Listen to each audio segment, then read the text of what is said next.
Hello, everyone. Thank you so much for joining us today. The GCLS virtual series welcomes you to the virtual panel, Starting Out, Then and Now. This panel is sponsored by Bella Books.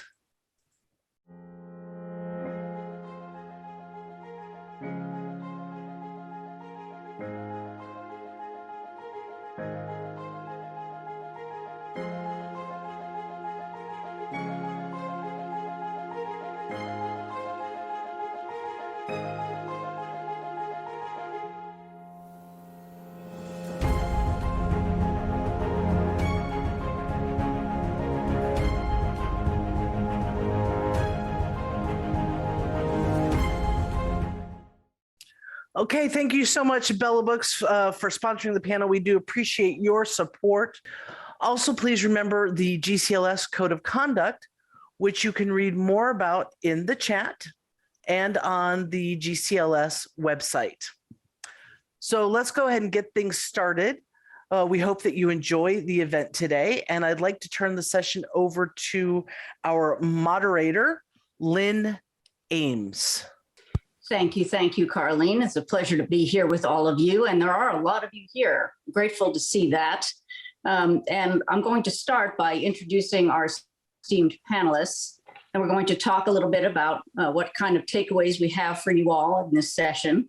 And we've got a lot of questions already, and we'll have more time for audience questions, I promise, as we go along. So not in any particular order, except I have to start with Katherine V. Forrest. Katherine V. Forrest's 17 books include Curious Wine, Daughters of a Coral Dawn, and the Kate Delafield Mystery Series. Among her awards, she's been honored by GCLS as a trailblazer, by Lambda Literary with the Pioneer Award, and by the Publishing Triangle for Lifetime Achievement, and so much more. Thank you, Katherine, for being here. Such a pleasure to have you. And if Katherine looks a little funny, she's sitting in her car at the LA Festival of Books, which is fabulous. I wish I was there with you. I'm there with you in spirit. Lee Lynch has been around since the late 1960s when she wrote for The Ladder, the famous lesbian publication. Since then, she says she's written a bunch of books. She's very modest, including most recently Accidental Desperados from Bold Strokes Books. Welcome, Lee. Unmute yourself. Emily Banting. Emily is a relatively new author, having released her debut novel, Lost in Love, in October 2021. First in a series that topped the Amazon lesbian charts in multiple countries on the release of the second book in December. The third book will be published just next week. Congratulations, Emily. That's fabulous. Stephanie Shea is a writer of women-loving women, contemporary romance, and romantic suspense. In her downtime, she's probably reading, listening to an audiobook, or obsessing over any number of TV shows. The queerer, the better, of course. Miranda MacLeod. Originally from Southern California, Miranda lives in Massachusetts and writes heartfelt sapphic romances and romantic comedies featuring witty and charmingly flawed women. She spent way too many years in graduate school, worked in professional theater and film, and held temp jobs all over Boston. She's now a full-time writer and helps to run iHeart LesFic. Welcome to all our panelists. Welcome to all who are watching at home. We're really grateful that you're here. So we thought that we would give you all some sense of what some of the takeaways we'd like you to have from this session. For those of you who are would-be writers in our audience, we hope that you come away with more of a plan of how to pursue your dreams. We hope to reduce the learning curve for some new writers in this session. We hope to emphasize the importance of what we're all doing, the dangers still inherent in our world. So that and more. If you have questions, as Carlene said, please feel free to start asking them anytime in the Q&A box, and I'll try to keep track of you along the way. So I'm going to start with the easy questions, right? We always start with the easy questions. So what motivated you to pick up your pen or sit at your keyboard and tell that first story? And the question is, do you sit at your keyboard or do you pick up your pen when you're answering this question? Katherine, I will defer to you first. Thank you.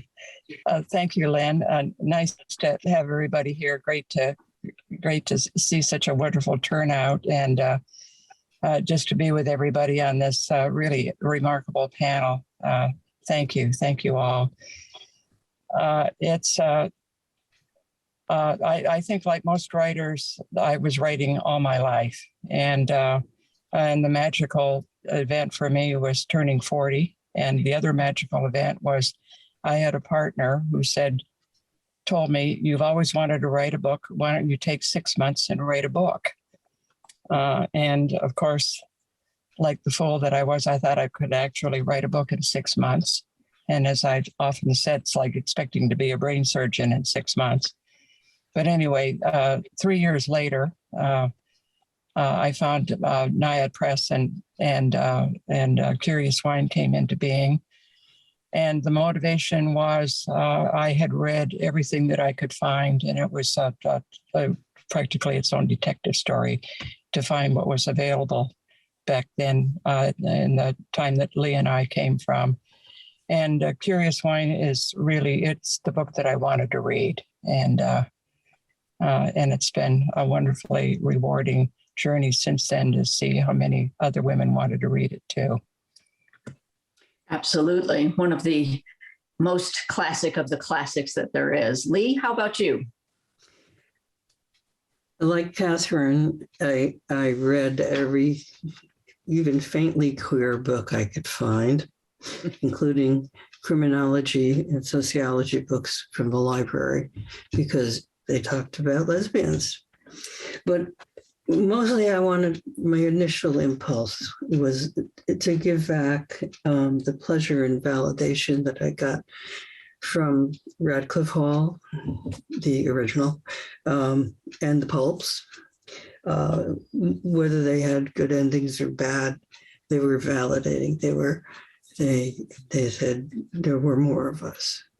And I wanted to give lesbians strength. I wanted them to have the pleasure of getting involved in a lesbian story, and then to incorporate that to become a strength, which would lead to who knew what.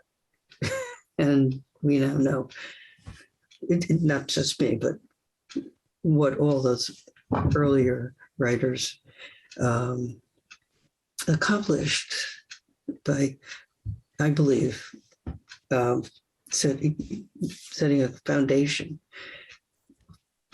from which could find this strength in themselves to do what they have done. Beautiful. So for you newer writers, Miranda, I'm going to come to you next.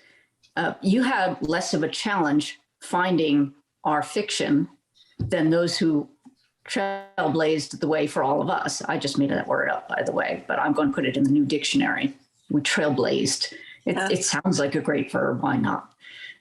So Miranda, tell us, what motivated you to pick up your pen? Do you pick up a pen or do you use a keyboard? I usually use pencil, but as little as possible. I definitely am a keyboard user. So I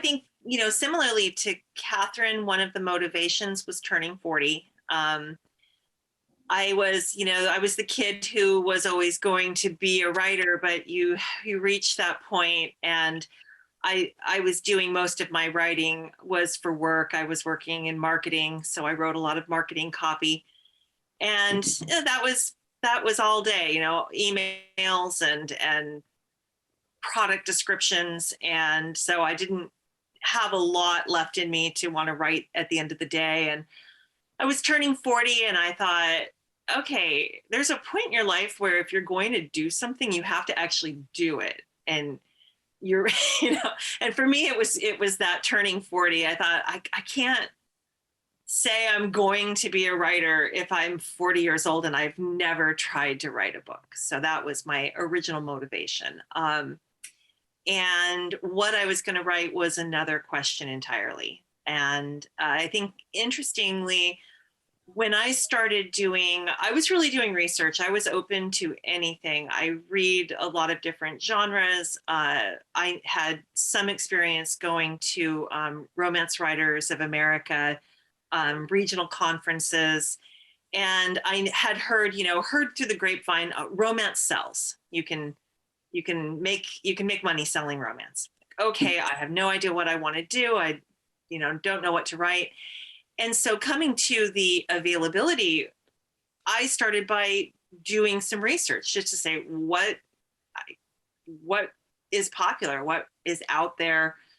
And I started doing my research in the summer of 2015, which is a year after I turned 40. So I gave myself a long lead time, but I started doing my research right when Kindle Unlimited came out. And that was amazing because I signed up for Kindle Unlimited and just said, I'm going to read all the books. So I started, I opened up romance and I looked, and there were 25, 30, however many different categories there are. And I just started clicking through them. What does each category have? And I really never expected to find sapphic romance because I didn't know it existed.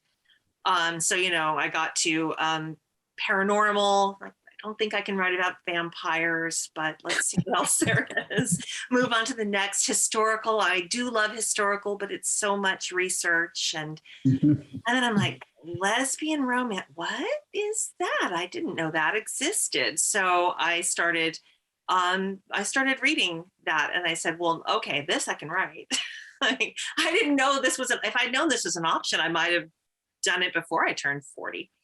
But that was really the motivation, is the wanting to write and finding something that I felt like this fits me. I can do this. Okay, Stephanie, I'm going clockwise here. So Stephanie, clockwise for me. It may not be for you. Okay. Well, I do write with both pens and my keyboard, mostly my keyboard. The first novel I wrote still hasn't been published. Maybe someday I'll go back and refine it and make it ready to be out in the world. But I was 18 and I was really confused about what I was going to do in college, and working through my own expectations, my family's expectations, my attraction to women, and a lot just didn't make sense. And the only thing that made sense at that time was writing. I still feel like some days it's the only thing that makes sense. And it was right around the time also I started reading a handful of sapphic fan fiction. I don't know if everyone's familiar with fan fiction, but it's based on existing stories essentially. And I thought to myself, I guess in a similar vein to Miranda, I can write this, and I would like to give someone else the feeling I get from reading sapphic fan fiction. And I don't know, I just think it's really wholesome and really a simple joy that I got at that time from reading it. So that's what mostly motivated me to start writing. Great. Emily. Well, I don't use a pen. I don't think I can use a pen anymore.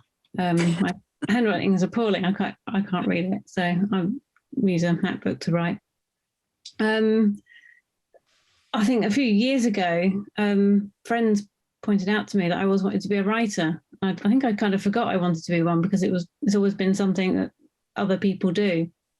I started off screenwriting, but the problem with screenwriting is you obviously need, other people and their money, and that's very difficult to come by.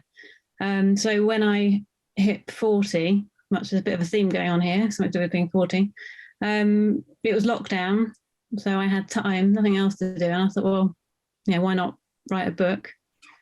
So I tried it and then wrote one, and then I published it on my last day in 40. I managed to do it the day before my 41st birthday to get it in there whilst I was 40. Yeah, bit of a digression from screenwriting, but I'm glad I made it because I can get on and do things myself, which is more important, not relying on other people. Mm-hmm.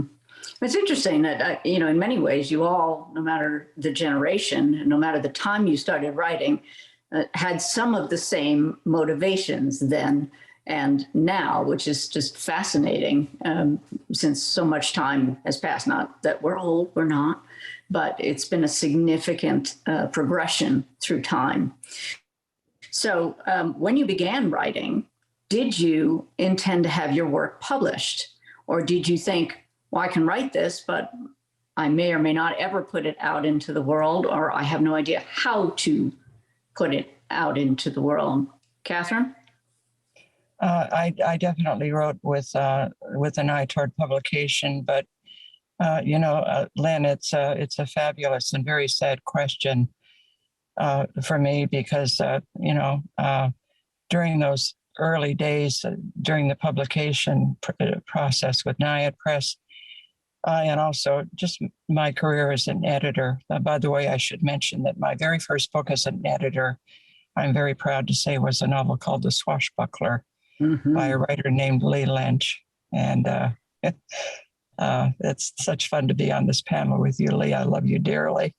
And I'll always be grateful that you've been my editor. You were a wonderful beginning, and what a fabulous novel to be number one. No kidding. But one of the things that I thought was, all of the probably really brilliant manuscripts that rotted in dresser drawers and never went anywhere because we were too afraid. When Lee and I were growing up, we were criminals, and it was a fearful and very frightening world. And but like everybody else, I had these wonderful shoulders to stand on, people with the courage that came before me. Rita Mae Brown and my hero of heroes, Ann Bannon, and so. Let's hear it for the courage of our pioneers and how indispensable they were to making everything possible for all of us, certainly including me. And you to the generations that have succeeded you and Lee. Lee, how about you? Did you intend to publish all along? I know you were doing magazine type stuff and newsletter type stuff, but did you intend to publish a novel?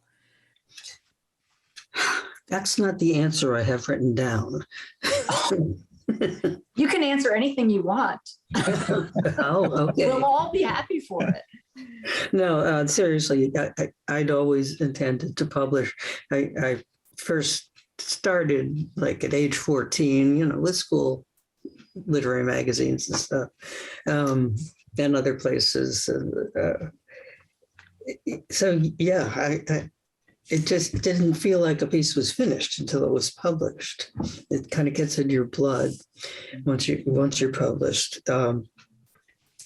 So I had every intention of being published. Goodness knows, at age 14, 15, 16, where I thought I'd publish. But I did discover the latter back then. So that was my ambition. And I finally did that when I was 21. That started my career really in lesbian literature. Miranda? I did.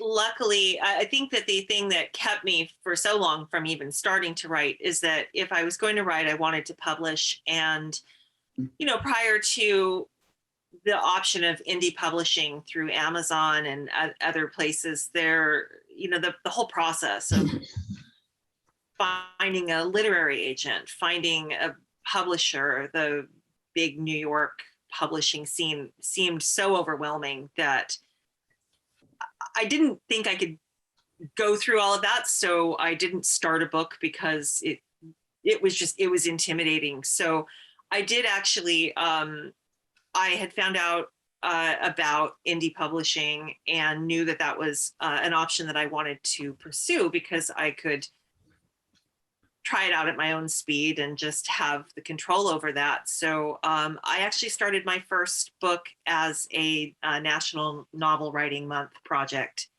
and just figured I'll write it, I'll publish it, and if it doesn't go well, then I'll pretend it never happened. So that was my approach.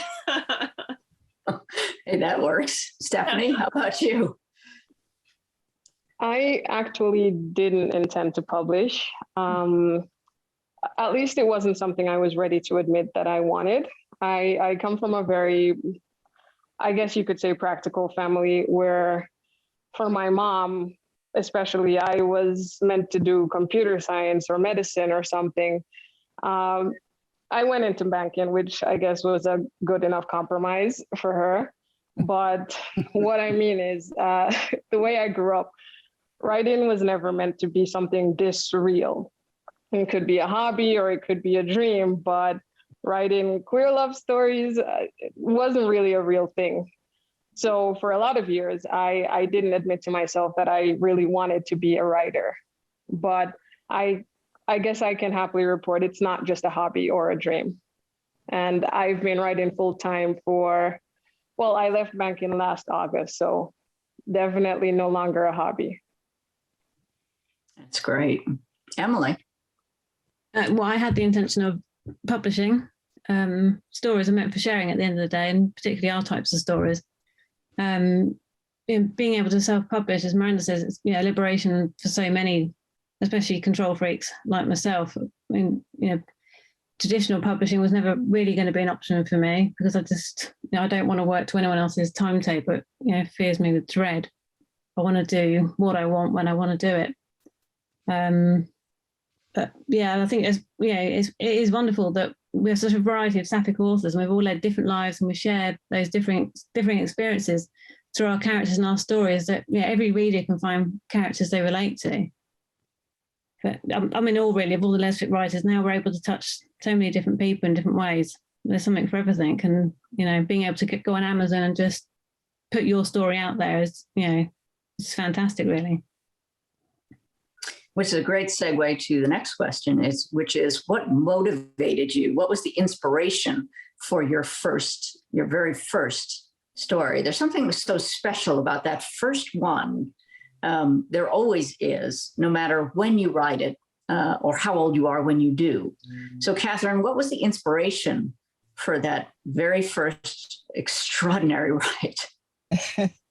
Lynn, it was a group of mostly teachers that I was with. I can't remember, it was so many years ago how we all got together, but we all ended up in a cabin at Lake Mammoth here in California, and it was in the winter, and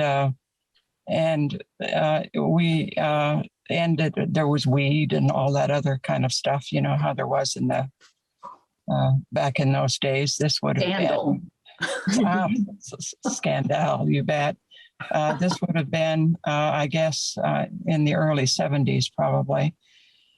And we started playing some of these encounter games that are described as in Curious Wine.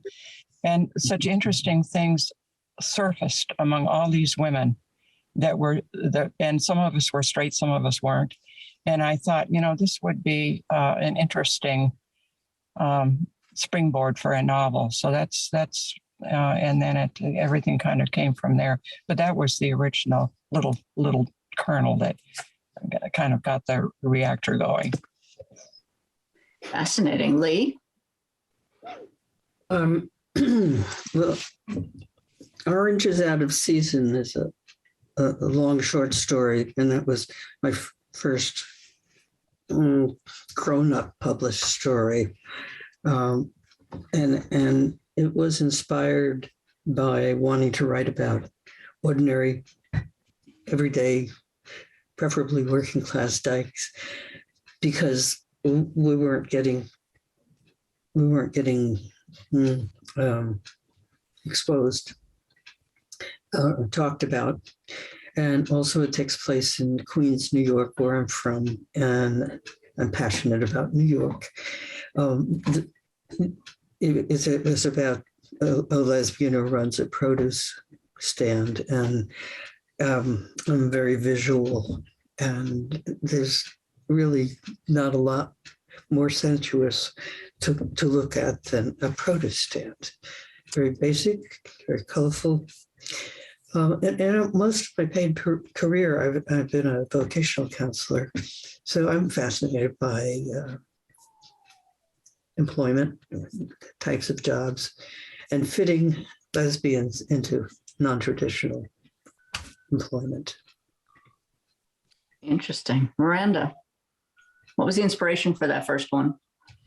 So I am a big fan of rom-coms. I loved all of the 90s rom-coms with, Meg Ryan and Sandra Bullock. And I wanted to write something that was funny like that, that was just a romp. And so of all things, I came across this terrible news article about a catfishing story where someone had pretended to be a man online, a woman had pretended to be a man online on a dating to meet this woman. And it was just terrible. And it went horribly wrong. And there was really nothing funny about it. So I took that for some reason as my inspiration to write an accidental catfishing story where a woman was trying to find a woman online to date and ended up, there was a technical glitch. And so then she has to sort of pretend that she's a friend of this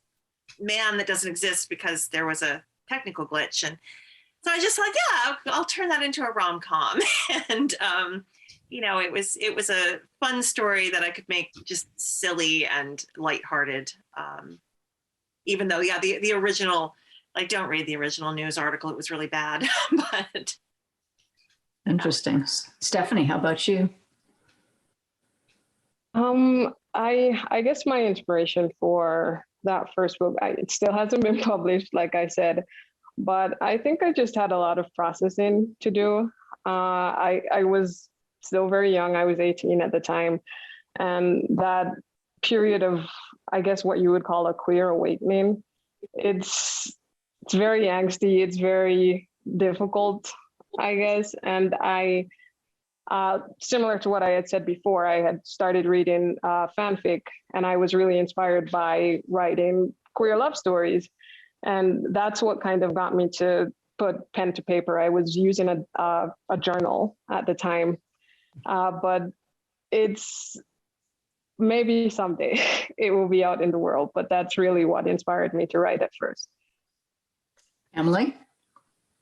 When I made the transition from writing scripts to romance, I had obviously a number of scripts that I wanted to convert, and I knew I needed from research, I needed a reader magnet to start with. So I took a short script I'd written called The Third Act and converted it into a novella to use. That was about two women in their 70s, actually, because what I really wanted to write was, cover the lack of representation of older sapphic women, particularly those over 50. And that one was very much inspired by Fiona Shaw, actually. She's such a remarkable and talented actress, and most of the inspiration came from the way she's performed over the years. And it's actually the only story I've written that's been created completely around a particular type of character. And normally I have a plot or a situation and I develop characters to suit. So that was slightly unusual. She's quite inspirational. Sorry, I just fell off the shelf, but it's okay. It's okay. I didn't hurt myself. Don't worry, nothing to see here. So I didn't lose my place though. So I want points for that. So Katherine, how did you go about finding writing community? And back then, we didn't have a lot of tools that we have today that makes this a little bit simpler. So how did you go about finding community? Thanks, Casey, by the way. I haven't lost my reflexes, at least. I don't want to take up the entire time here. It has just been the most incredibly marvelous journey, and you three new writers I just wish this for you too. It's just been a marvelous thing just to connect with people, with just beautiful women all over the country, all over the world. It's just been the most incredible experience as a writer. It's the most fabulous profession, and we have such wonderful stories to tell, such wonderful lives to talk about. It began for me. It was an accident. I had written Curious Wine, and I had started a number of other books. I had a draft of Amateur City. I had some short stories. I didn't spend the entire 3 years just working on one book, which was a good approach. Everything, none of those 3 years was wasted. In other words, and I had read this book that came out from Naya Press called Fault Line by Sheila Ortiz Taylor. She was appearing at Sisterhood Bookstore, which was just down the street from me in LA. So I turned up at the bookstore, and who should be there but Barbara Greer, her publisher from Naiad Press. So I went up to her after Sheila signed my book and just said, I have this manuscript. and never forget it to this day, Barbara just looked at me and said, tell me, does anything happen in this book? And I said, yes, a few things did happen. So I sent her the book, and that's how everything started. And it's just been, one of the things that I want the three of you to keep in mind, and Miranda, you made me think of it, talking about your experience finding our literature at age 40. As many books as we've got out there, I'm still finding people who've never heard of any of us that don't know that we're a literature. And oh my gosh, it is just to reach the women in our community with images of their lives and, all the history and all of that stuff. It's so worthwhile. And I just wish all of you, any part of the journey that I've had, because it's just been amazing. Lee, how did you find community? There was none. Yeah. But you're talking about literary community, your writing community. Yeah. And what I did was reach out. I'm an incredibly shy person, but when it comes to writing, that's like my core.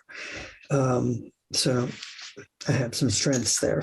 Now, I should have said more about the latter when I first mentioned it. It was a literary magazine, kind of literary,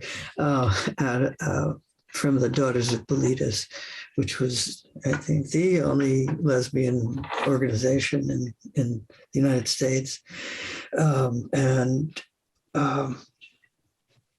You had to be 21 to subscribe. And obviously I was not 21 when I first found it at 15 or 16. So I waited those years. Meanwhile, reading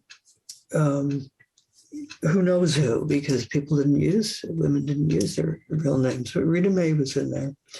And women from the academic women, Charlotte Bunch, I'm not sure.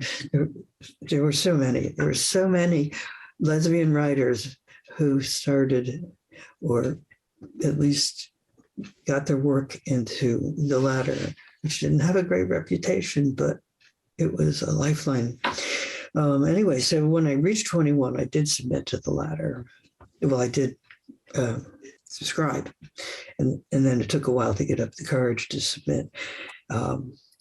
So that was a pattern I established to submitting. Also volunteering. I did a lot of assignments for Barbara Greer, writing biographical pieces. And with when NIAD Press was started, they had a booth at what was called the National Women's Studies Association, which is still ongoing.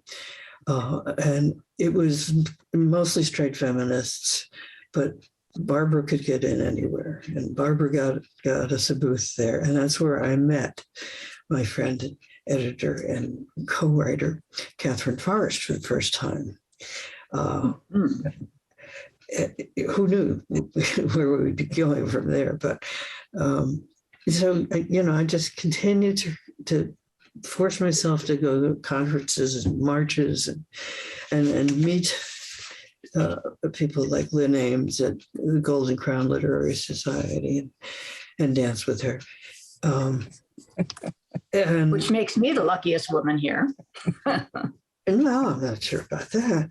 But yeah, it's just reaching out, and you guys have, the younger writers have so many ways to reach out. I would be overwhelmed. I was fine with my little path.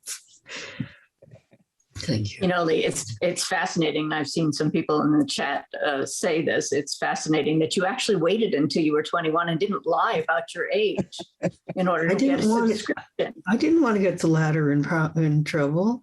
I mean, what if they found out?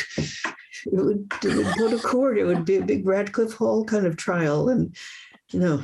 And my mother would find out.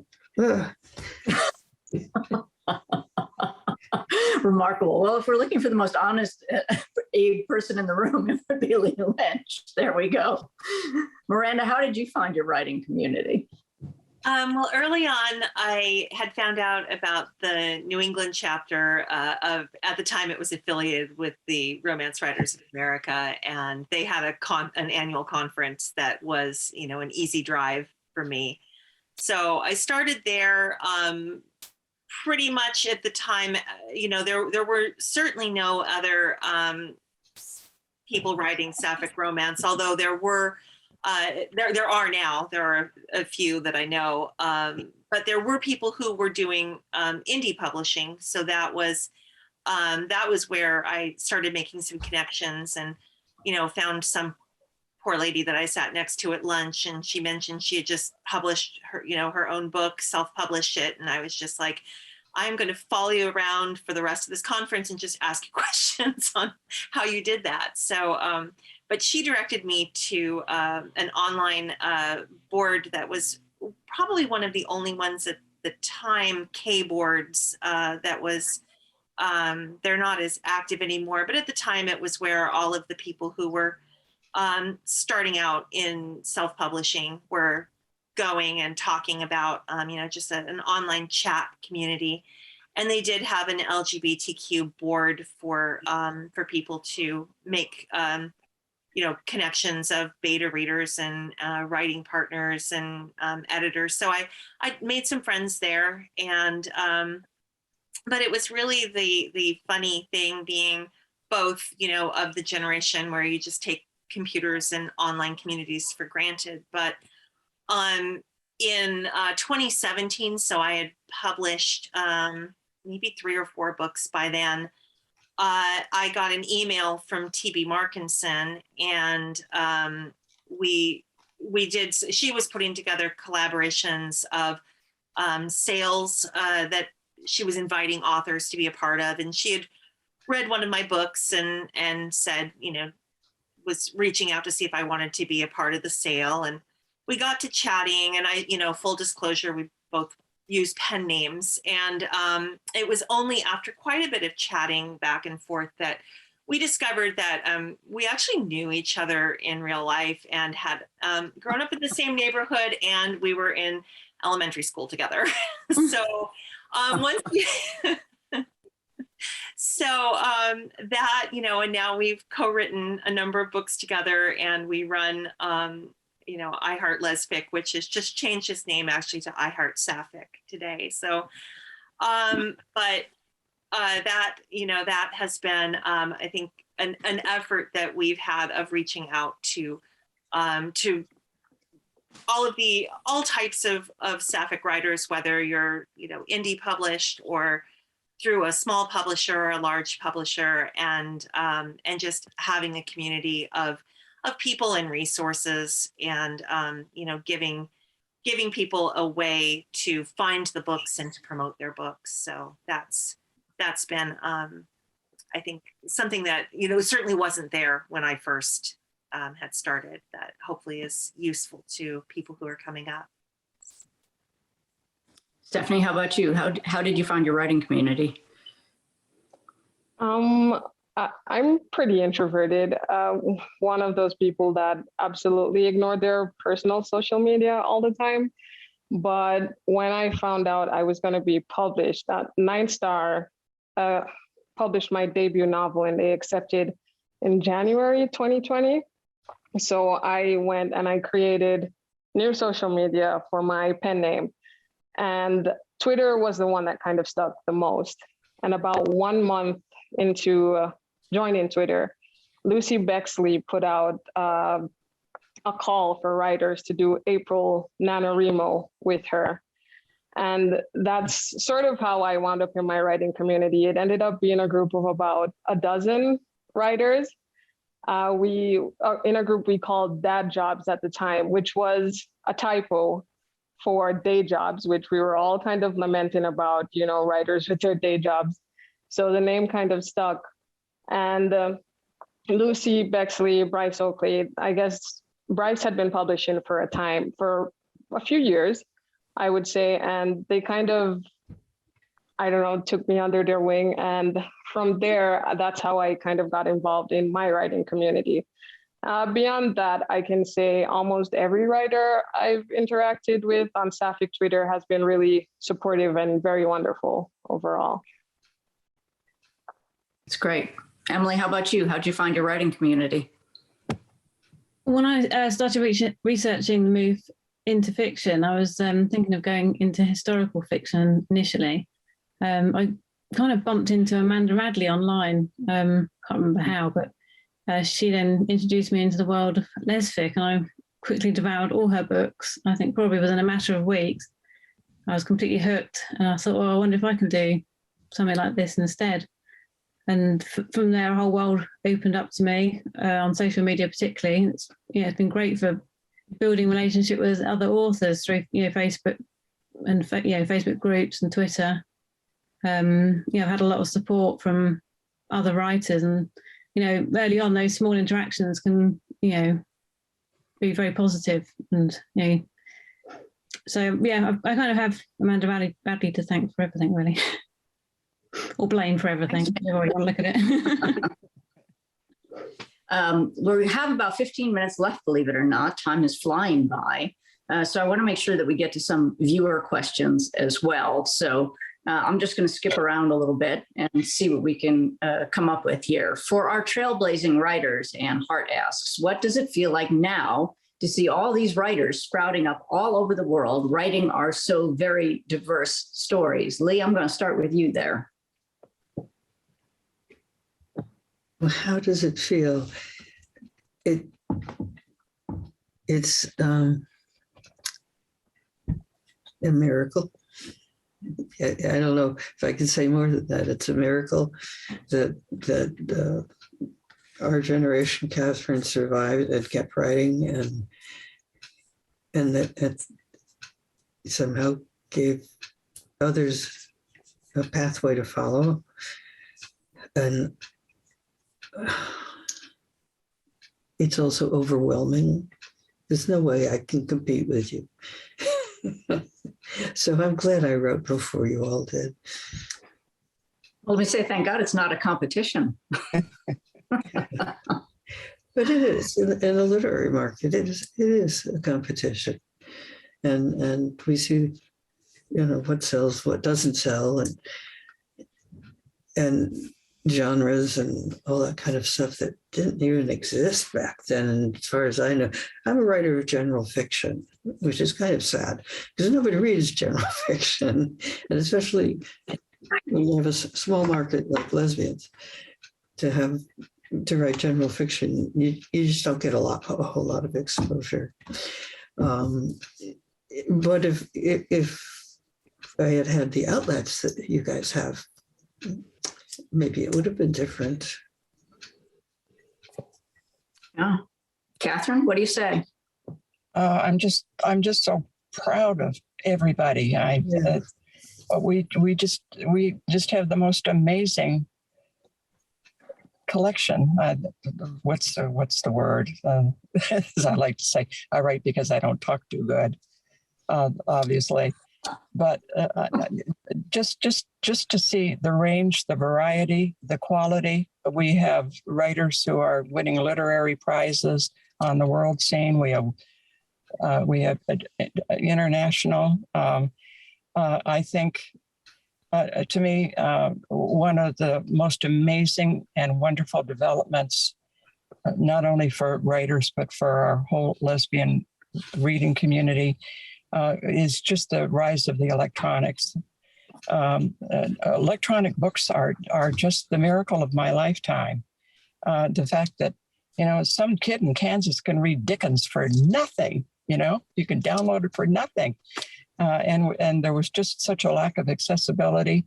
It's so reduced our isolation, which has just been a fabulous thing to see. And the variety of tone, of topic, of theme, of genre. It's just amazing. It's amazing what I've watched my literary community achieve just since I've been writing and since the early 80s. It is just the most supreme happiness for me to be a lesbian writer and part of this lesbian community. It's so dynamic, it's so vital, it's so fabulous. So bravo.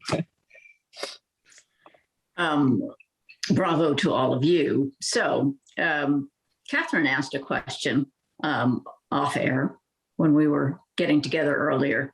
And that question is this, the age-old question: how do we find and reach our audience? As we've said, there are issues. There's still so many of us out there who don't even know that our fiction or that our literature exists. So I like just an idea from each of you. How do you think we reach our audience? How do you go about reaching our audience now? Is it all about social media? What else do you use? What have you gotten? And I'm going to start in reverse order this time. I'm going to start with Emily. Well, I think the most important thing we need to do is understand exactly who our audience is.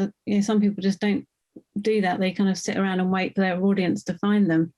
We need to know things like, the demographics, what their likes and dislikes, the social media platforms they use, and, what do they watch on TV? Once we know things like that, we can understand how they find and purchase and consume their materials. So we need to know exactly what we're selling. As a reader, I rarely stray from one or two tropes myself that I write in. So luckily, I'm part of my own target audience. So I know what I'm looking for. And then, once we know more about our consumer, we can put ourselves in places that we know they're going. We can target them directly there. So we can offer them things they're looking for in places that are looking for it. I predominantly use Facebook advertising to grow my newsletter, which has worked amazingly well, because you can't rely on third-party platforms at the end of the day. And then social media has been a godsend. But if you don't know exactly who your audience is, you'll never find them. You're just hoping they're going to find you. So you've got to do your work. Stephanie, what do you say? Yeah, I agree with Emily that I think foremost we need to know who we're targeting. I guess in terms of how I've gone about it, social media has been a big kind of driving force in how I've reached my audience. So all the major ones, of course, Twitter, Instagram, Facebook. Like Emily, I also have tried Facebook ads. I've tried Amazon ads. I think there is so much out there now. I think we need to sort of explore and see what works for us. There are really incredible blogs like Miranda and TB, and I think M. Stevens is with them now. I Heart Sapphic. The Lesbian Review is incredible in doing reviews, and ads and stuff, and they have a great reach in terms of the traffic on their websites, their social media. They reach a lot of people. Book club deals are also another one. I can say the first time, my primary audience is in the United States. And the first time I charted really well, number 2, I think, outside of the United States, was when I did a book club deal. It's a bit of an investment, but I think it almost always pays off, because then you can broaden the scope of your audience almost. And certainly I get very stressed out about panels and stuff, but if I get an invite, I try to participate, because I guess mostly writers attend, but writers are readers too, you know? So I think we just need to explore all the avenues that are available to us now. Miranda, you're in a unique position. I think one of the biggest resources that's available now, and especially, it's all of the other authors.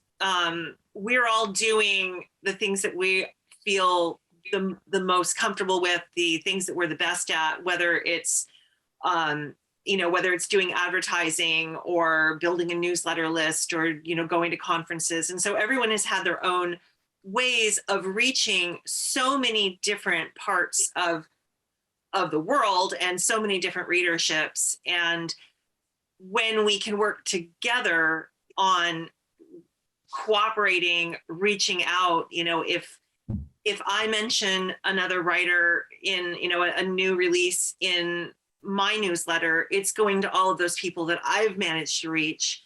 And if they mention mine in theirs, it's going to people that I haven't reached yet. So the more we are working together, that we're cooperating, that we're finding, even just using, the recommendations that Amazon gives and says, these are the people who are reading, that once they read your book, this is what they go on to read next. And I want to know who those authors are, so that I can be working with them, doing co-writes, doing just cooperative marketing. The nice thing about so much of that is that is little to no money. It doesn't cost me anything to put something in a newsletter or to send it out to my followers on social media. It doesn't cost anyone else anything to do the same. So that I think that's one way of just reaching so many more readers, and focusing on that, rather than I hear a lot of authors like, oh, how do we get the people who read, historical straight romance? How do we get them to read sapphic romance instead? Like, well, you probably don't. But what you want to reach is the person who wants to be reading sapphic romance and just doesn't know that it's there, or doesn't know that you're there. So start smaller. But. Exactly. How we doing, Katherine? Are we getting there? Just really great. No, this is just music to my ears. All of you have, Stephanie in particular. I love how comprehensive and cohesive what you had to say particularly. And I couldn't help but think, this would be a great panel at GCLS, just in terms, because things are so different from when Lee and I were out there. We had bookstores. We had, it was a completely different world. We know that it's a complete transformation, and it's just a matter of writers. The thing we have in common, we all live isolated lives, and so this kind of communication, and particularly with some of the chat rooms and things that are set up, the organizations through Facebook, and just all the information that we can exchange, the better, because what all of you have to say is so valid, and it's a matter of getting it out there, because boy, it's a noisy marketplace. It's sure different in that respect too. So the whole thing is, how do we get heard out there? So thank you. All three of you have been very informative and heartening. We're getting close to our time, but the good news for all of you is we have been allowed to go over by a few minutes. We're not going to go over by a whole lot, but there's two questions left that I want to ask, and I think everybody wants to know, because these are the things we're here to talk about. So for the new authors, what I want to know is what you feel is the urgency now to tell sapphic stories. What in particular is driving it now for you? Emily? Well, I think there's a reachable and very hungry audience that need feeding.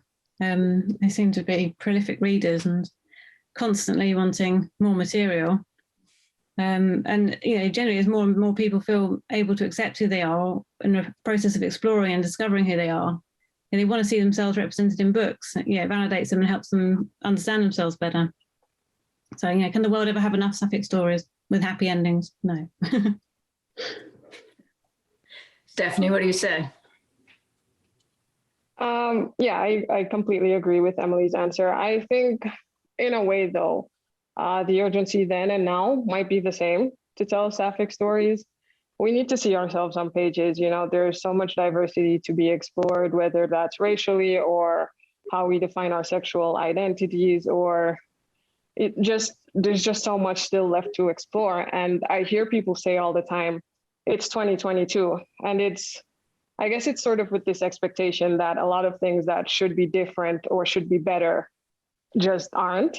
It's still difficult to come out. It's incredible, I think, that people still have to come out in the first place. It's still difficult to be a member of the LGBTQ community. It's still difficult to be a person of color and be queer. And I think we just need, whether that's an escape or a happy ending or just a story that shows us relatable feelings, that helps us know we're not alone, or maybe to just know, hopefully someday things will get better. Miranda?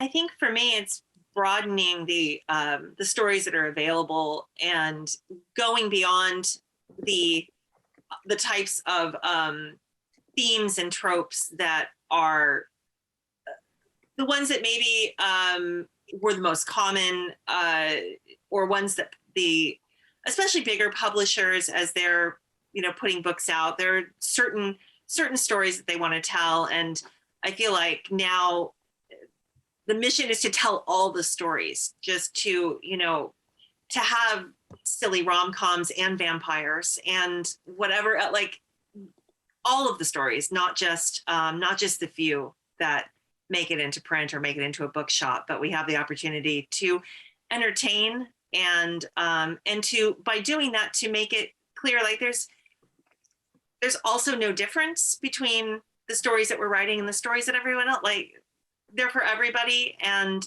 they're all types of entertainment.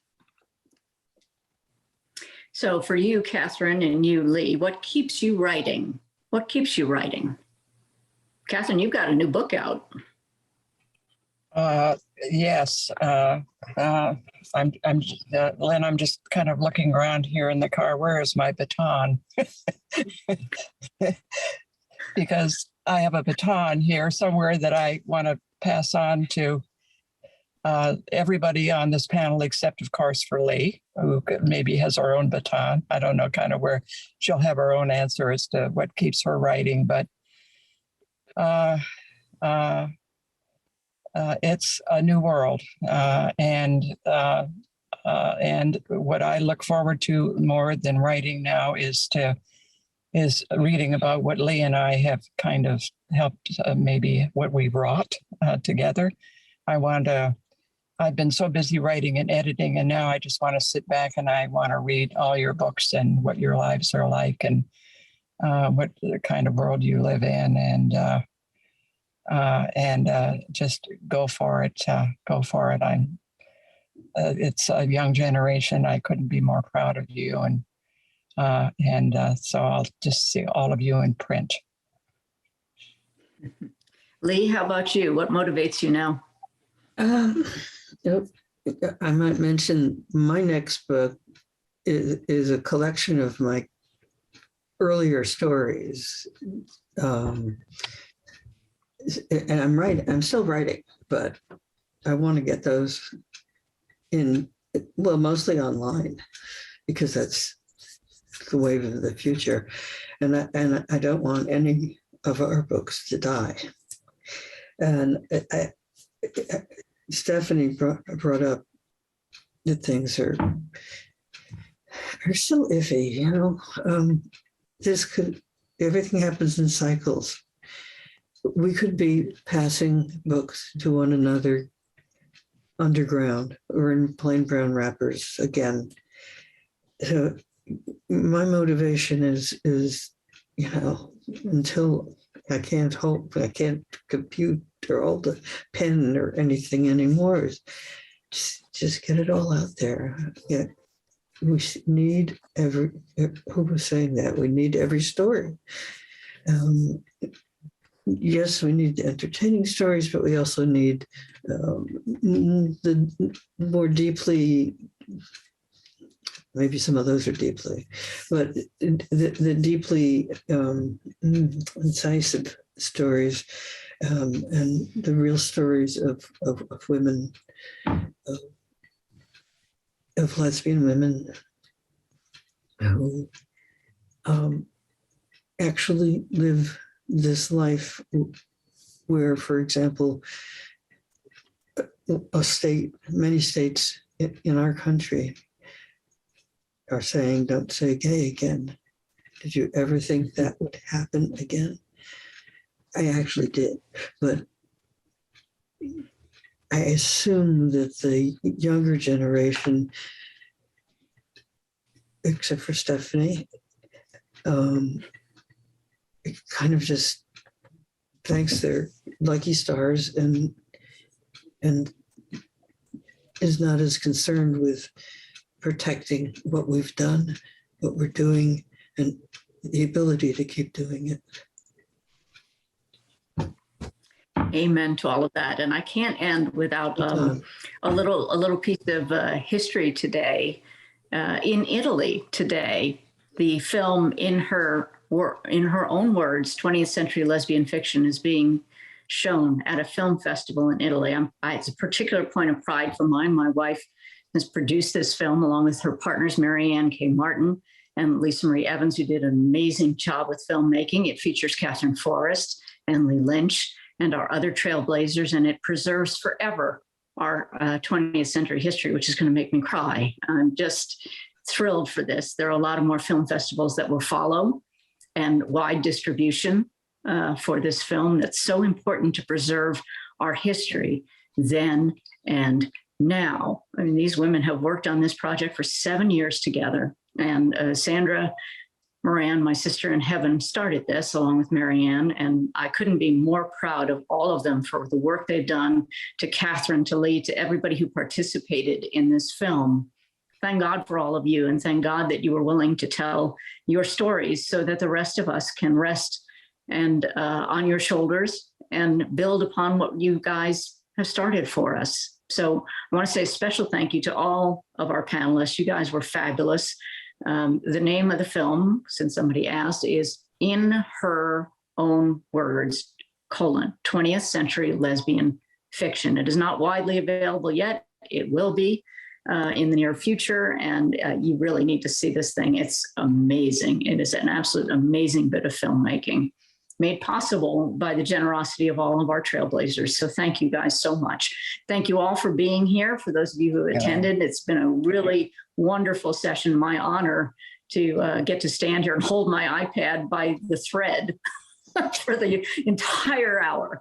I love you all. And I think there's probably a survey. Maybe there's a survey. I don't know. Carlene, is there a survey? In any event, thank you all for being here.